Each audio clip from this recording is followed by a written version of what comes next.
Breaking news చూస్తున్నాం. మధ్యతరగతి ప్రజలకు శుభవార్త. నిత్యావసర వస్తువులపై జీఎస్టీ తగ్గబోతున్నట్టుగా తెలుస్తోంది. నిత్యావసర వస్తువులు పూర్తిగా తగ్గే అవకాశం కూడా పరిశీలిస్తోంది కేంద్రం. 12 నుంచి 5% తగ్గించే యోచనలో కేంద్రం ఉన్నట్టుగా తెలుస్తోంది. అయితే మరొక ప్రతిపాదన కూడా ఉంది. పూర్తిగా ఎత్తేస్తే ఏ విధంగా ఉంటుంది అన్న అంశాన్ని కూడా పరిశీలిస్తున్నట్టుగా తెలుస్తోంది. జీఎస్టీ గనక ఒకవేళ తగ్గితే సబ్బులు, టూత్పేస్ట్, వాటర్ ఫిల్టర్లు, టూత్ పౌడరు, హెయిర్ ఆయిల్ ఇలాంటివన్నీ తగ్గే అవకాశం కనిపిస్తుంది. రేట్లు అల్యూమినియం, స్టీల్తో చేసిన వంట పాత్రల మీద కూడా ఈ ప్రభావం తప్పకుండా ఉంటుంది. ఎలక్ట్రిక్ ఇస్త్రీ పెట్టెలు కావచ్చు, గీజర్లు కావచ్చు, వ్యాక్యూమ్ క్లీనర్స్, వాషింగ్ మిషన్లు, సైకిళ్ళు, రెడీమేడ్ దుస్తులు, చెప్పులు ఇవన్నీ కూడా రెగ్యులర్గా మనం ఏవైతే వాడతామో నిత్యావసర వస్తువులు ఏవైతే ఉన్నాయో ప్రతిరోజు ఇంట్లో మనం దుస్తుల దగ్గర నుంచి మన చెప్పుల దగ్గర నుంచి ఇంట్లో వాడుకునే వంట సామాగ్రి నుంచి ప్రతిదీ కూడా రెగ్యులర్గా మనం ఇంట్లో ఏ వస్తువులైతే వాడతామో వాటన్నింటి మీద కూడా జీఎస్టీని తగ్గించే ఆలోచనలో కేంద్రం ఉన్నట్టుగా తెలుస్తోంది. రాబోయే జీఎస్టీ మండలి సమావేశంలో ఈ కీలక నిర్ణయం తీసుకోబోతున్నట్టుగా మనకి సమాచారం వస్తోంది. రాబోయే జీఎస్టీ మండలిలో 56వ జీఎస్టీ కౌన్సిల్ మీటింగ్ జరగబోతోంది.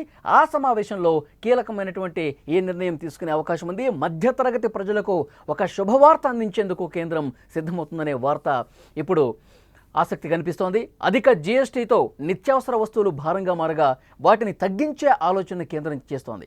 నిత్యావసర వస్తువులపై జీఎస్టీ తగ్గించాలని చూస్తోంది. 12% ఉన్నాయి చాలా వస్తువుల మీద.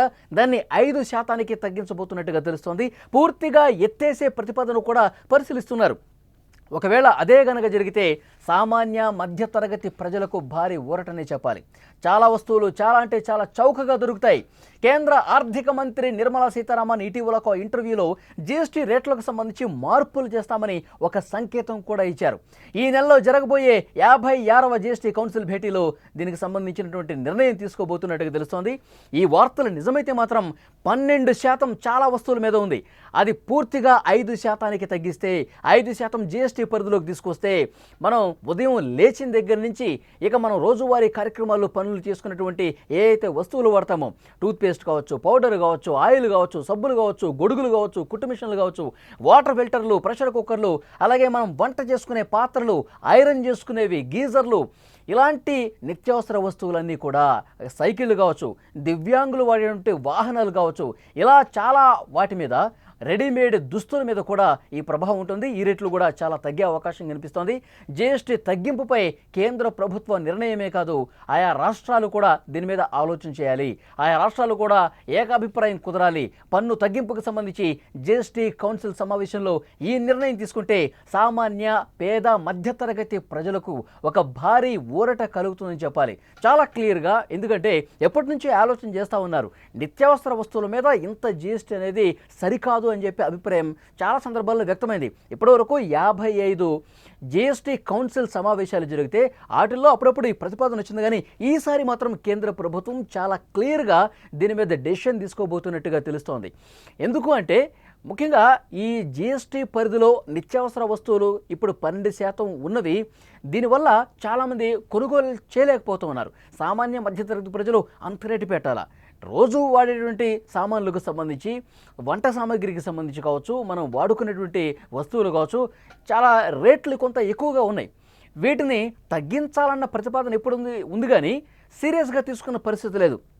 ఎందుకంటే జీఎస్టీ తగ్గితే జీఎస్టీ వసూళ్లు కూడా కొంత కేంద్ర ప్రభుత్వానికి రాబడి తగ్గుతుంది కాబట్టి వేల కోట్ల రూపాయలు కొంత నష్టపోయే అవకాశం ఉంది. కాబట్టి అంత సీరియస్గా తీసుకొని ఆ జీఎస్టీని ఎత్తివేసే ప్రతిపాదన కావచ్చు, లేదంటే తగ్గించే ప్రతిపాదన కావచ్చు, అంత సీరియస్గా దాన్ని తీసుకోవాలా. కానీ ఇప్పుడు ప్రజల కోణంలో ఆలోచిస్తోంది కేంద్ర ప్రభుత్వం. 40 నుంచి 50 వేల కోట్ల రూపాయలు ప్రభుత్వం మీద భారం పడే అవకాశం ఉంది. అయినప్పటికీ కూడా ప్రజలకు మేలు చేసే దాంట్లో భాగంగా ముఖ్యంగా పేద మధ్యతరగతి ప్రజలకు కొంత వెసులుబాటు కల్పించాలన్నటువంటి ఉద్దేశంతో వాళ్ళకి కొనుగోలు శక్తి పెరగాలి. 12 నుంచి ఒకవేళ 5% తగ్గించారనుకోండి, చాలా వరకు రేట్లు తగ్గుతాయి. సో ప్రజలు కూడా కొనుక్కుంటారు.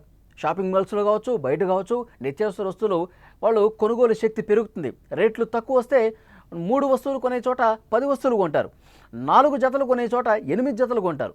ఇట్లా వాళ్ళ కొనుగోలు శక్తి కూడా పెరుగుతుంది. సో దానివల్ల ప్రభుత్వానికి కూడా కొంత రాబడి వచ్చే అవకాశం కనిపిస్తుంది. జీఎస్టీ రాబడి కూడా పెరిగే అవకాశం ఉంది. ఎందుకంటే 12 నుంచి 5% తగ్గితే చాలా వరకు ప్రజలకు ఉపశమనం కలిగే అవకాశం ఉంది. సో ఈ కోణంలోనే ప్రభుత్వం ఆలోచిస్తోంది. ఒకవేళ పూర్తిగా ఎత్తేస్తే మాత్రం అది నిజంగా వండర్ఫుల్ అని చెప్పాలి. పేద మధ్యతరగతి ప్రజలకి ఇలా ముఖ్యమైన రోజువారీ కొనుగోలు చేసేటువంటి వస్తువుల మీద పూర్తిగా జీఎస్టీ ఎత్తివేస్తే చాలా అంటే చాలా పెద్ద నిర్ణయం అని చెప్పాలి. ప్రజలకు అతిపెద్ద ఉపశమనంగా దీన్ని భావించే అవకాశం కనిపిస్తోంది. ఇలాంటి నిర్ణయం ఒకవేళ తీసుకుంటే గనక హర్షాతిరేకాలు వ్యక్తమవుతాయి. ప్రజలు కొంత సంబరాలు తీసుకునే పరిస్థితి కూడా ఉంటుంది. మధ్యతరగతి ప్రజలకు ఈ శుభవార్త అందే అవకాశం చాలా స్పష్టంగా కనిపిస్తుంది. మరొక వైపు ఏకాభిప్రాయం ముఖ్యం. జీఎస్టీ కౌన్సిల్ భేటీలో రాష్ట్ర ప్రభుత్వాల పాత్ర కూడా చాలా కీలకం. ఈ డెసిషన్ తీసుకోవాలంటే రాష్ట్రాలు కూడా పూర్తిగా అంగీకరించాలి. ఒక కేంద్ర ప్రభుత్వం తీసుకుంటే సరిపోదు.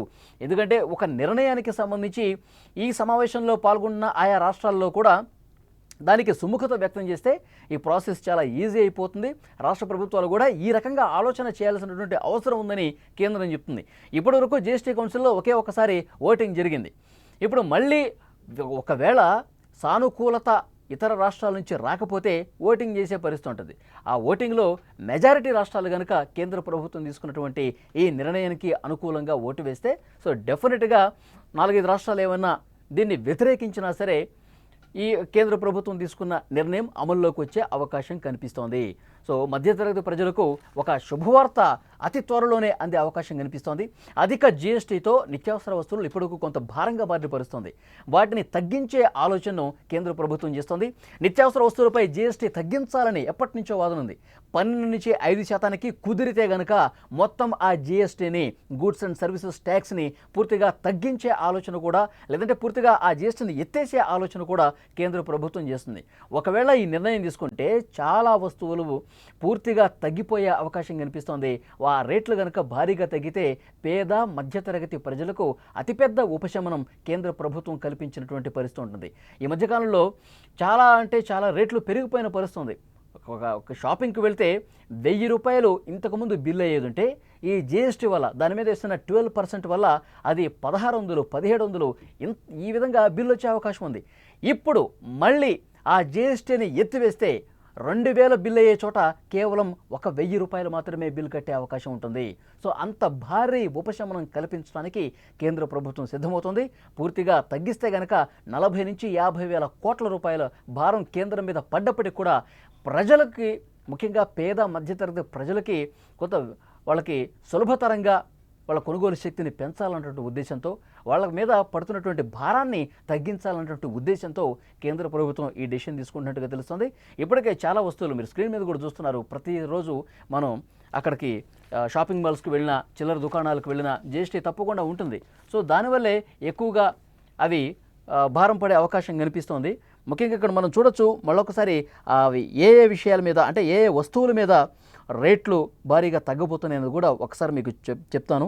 టూత్ పౌడర్ కావచ్చు, హెయిర్ ఆయిల్ కావచ్చు, సబ్బులు కావచ్చు, నెయ్యి కావచ్చు, టూత్పేస్టు, వాటర్ ఫిల్టర్లు, ప్యూరిఫైయర్సు, ప్రెషర్ కుక్కర్సు, అల్యూమినియం, స్టీల్తో చేసిన వంట పాత్రలు, ఎలక్ట్రిక్ ఇస్త్రీ పెట్టెలు, గీజర్లు, వ్యాక్యూమ్ క్లీనర్లు, వాషింగ్ మిషన్లు, అలాగే సైకిళ్ళు, దివ్యాంగులు వాడే వాహనాలు కావచ్చు, రెడీమేడ్ దుస్తులు కావచ్చు, టీకాలు కావచ్చు, చెప్పులు కావచ్చు, హెచ్ఐవి, హెపటైటిస్, టీబీ డయాగ్నోస్టిక్ కిట్లు కావచ్చు, కొన్ని ఆయుర్వేద, యునానీ మందులు, డ్రాయింగు, కలరింగ్ పుస్తకాలు, రెడీమిక్స్ కాంక్రీటు, ప్రీ ఫ్యాబ్రికేటెడ్ భవనాలు, వ్యవసాయ పనిముట్లు, ప్యాకేజ్డ్ ఆహారం, సోలార్ వాటర్ హీటర్లు, ఇవన్నీ కూడా భారీగా తగ్గే అవకాశం ఉంది.